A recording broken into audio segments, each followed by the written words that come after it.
Hello mga farmland! Andito ako sa property sa bundok ng Paete, Laguna. So mga farmland, ang property po ay along Barangay Road or nadaanan po ng kalsada na idine-develop papunta po doon sa may windmill area. So ang property ay 5,173 square meter.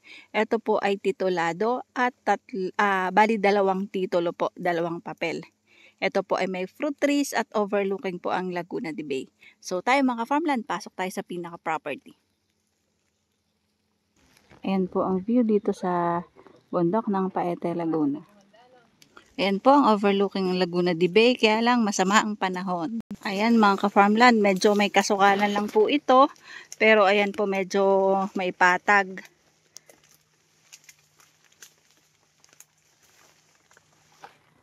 Yan, overlooking. Pag nahawan po yan, ayan na po yung Laguna de Bay. Ayan po, slope area. Tapos nandiyan po ang Laguna de Bay, tsaka po ang bundok ng Rizal. So, pasensya na po at medyo maulan. Ayan, yan po ay may tubig dyan sa area na yan. Hindi lang po namin mapupuntahan dito kasi masukal. Lipat po kami sa kabila.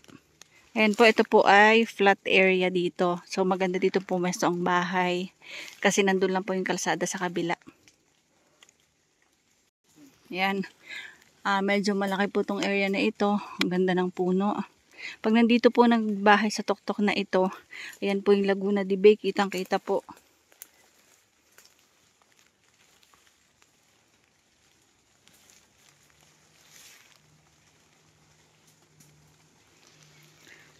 Overlooking po dito ang windmill. So, yan po, bahagya lang po ang pagkaano nito, pagka-slope. Dun po sa kabila, dun po medyo mataas-taas na po yung sa kabilang part. Maulan na naman dito sa amin mga ka-farmland. Ito po ay malapit lang po sa may Tatlong Cruz.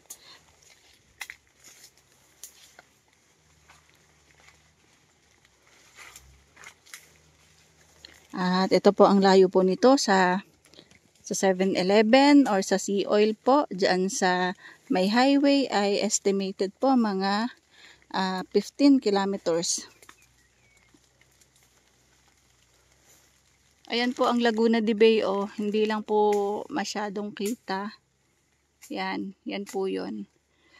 Bundok po ng Rizal, kaya lang makulimlim nga po kasi sama ng panahon. Tapos ganito nga po yung yung kapaligiran, medyo may kasukalan talaga. So andun po, arinig po yung nagbo-bulldozer doon. Yun po ay daan din po ng windmill. So mga ka-farmland, nahanap po kami ng area na pwede ko pong maipakita sa inyo ang Laguna de Bay. Ang ganda po nitong gawing camping site kasi ito po ay may tubig. Ayan mga ka-farmland, ayan na po ang Laguna de Bay. Kitang-kita na po. Maano nga lang talaga, masukal. So, pababa kami, titingnan namin yung area na pwede nyo makita ang Laguna de Bay. Ayan po mga ka-farmland, ang gandang ng property na ito kasi overlooking ang kabundukan. So, maganda itong gawing camping site. Ayan po mga ka-farmland, ang Laguna de Bay. Ang ganda po. Kaya lang, hindi nga po ninyo masyadong kita kasi makulimlim po ang panahon. So, naulan, malaki po ang dilim. Ito, kasama pa po yan sa property. Yan. Papunta po doon. So, ayan po ang view dito sa bundok. Ito po ay 5,173 square meter po. Dalawang titulo. So, magiging 3 po kasi gawa po nung daan ng windmill. At saka po, ito po ay rush na po ang bentahan. So, mababa po yung bigay ng may-ari ng lupa. Magnenet na po siya sa 350 per square meter mga ka-farmland.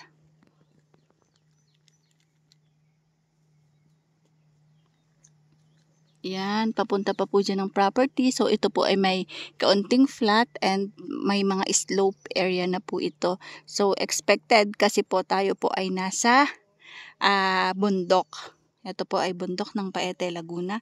At yun po ay ang Rizal. Bundok ng Rizal. At nandyan po ang Mount Banahaw. So yung area na yan, yung nakikita natin, yan po ay Lumban.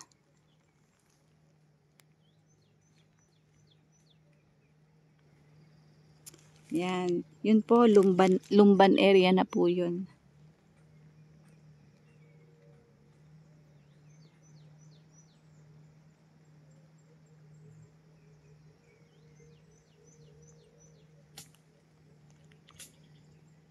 So mga ka-farmland, kami po ay papunta po sa may area ng palaisdaan para makita nyo po doon.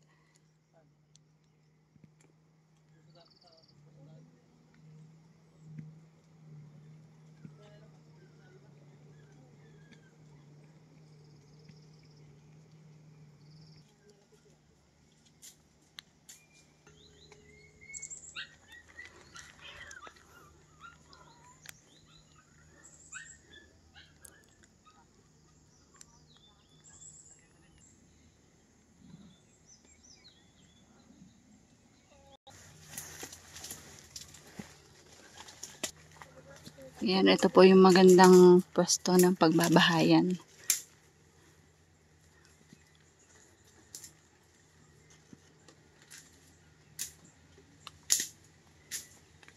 Ayan, ito po yung slope area kung saan po papunta po kami sa area po ng tubig nung may batis na dati pong ginawang palaisdaan.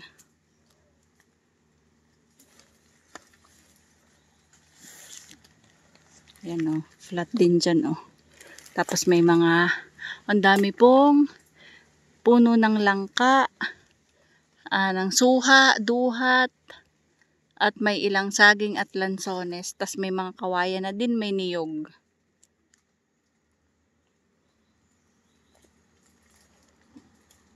Ayan po ang tubig, ito yung batis. Ito po yung dating ginawang palaisdaan. Ayan, madami pong saging at langka. Tapos ayan, may bukal po yan.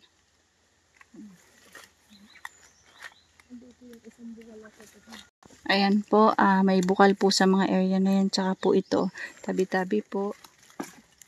Yan po yung source ng tubig. So, pag buhinuka yan, possible po lalaki pa. Yan po ang nagsusupply dito sa dating palaisdaan dito noon. Yan po talagang ganitong mga, yung giant fern, yan po ay source ng tubig. So, basta't may mga ganito po sa isang lugar, sa isang property, ibig sabihin po matubig. Yan, bukal din po yan.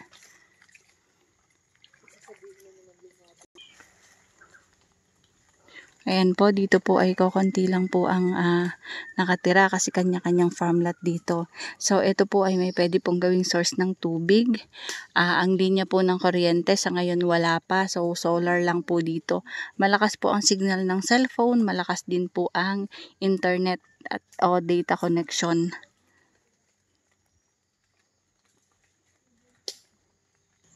Ayan po, ito po ay may mga puno po ng lansones. Ayan sa area na yan. Tapos meron pong kaong, meron pong kawayan, at meron din pong mga niyog. So, ito po, yung area na ito is pa-slope po. Tapos, meron din pong source po ng tubig.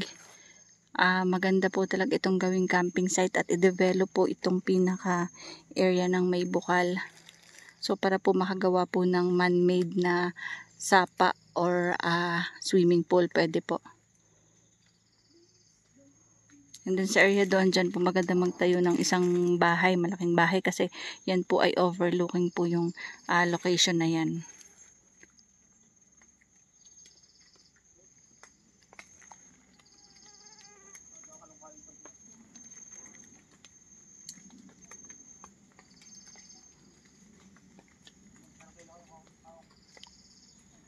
Thank you po sa may-ari ng lupa na ito kasi pinayagan kami na may video ang property na ito. Thank you po. Ito po ay clean titled at located po dito sa bundok ng Paete, Laguna.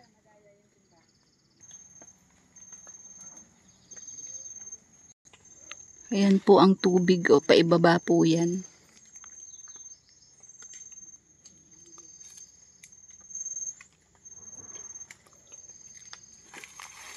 Diretso po doon.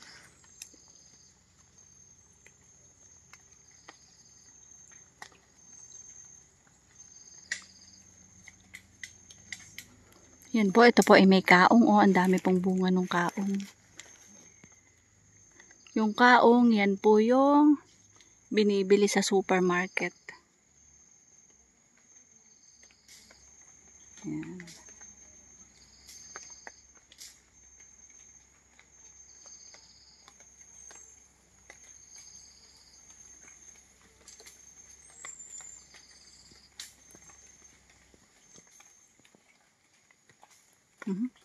Ba yan? Yan, kami po ay pabalik na doon sa pinanggalingan namin at yan po ang area na overlooking.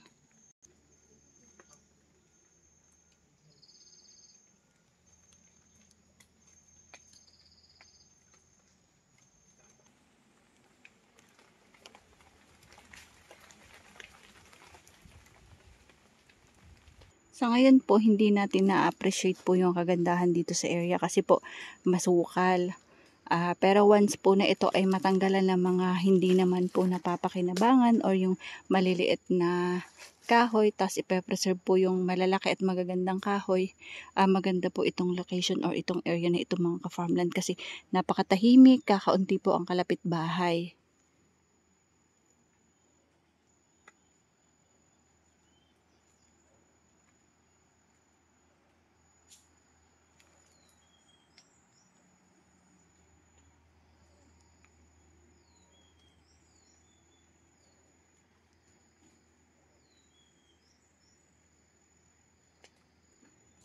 So, once po na matanggal yan, yung ibang sukal dyan na hindi naman po pwedeng mapakinabangan, kita na po ang Laguna de Bay. Tapos ang bundok po sa kabila.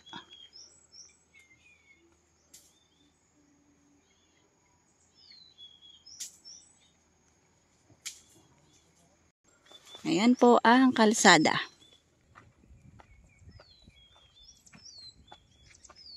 Biglang uminit. Kung kailan tapos na.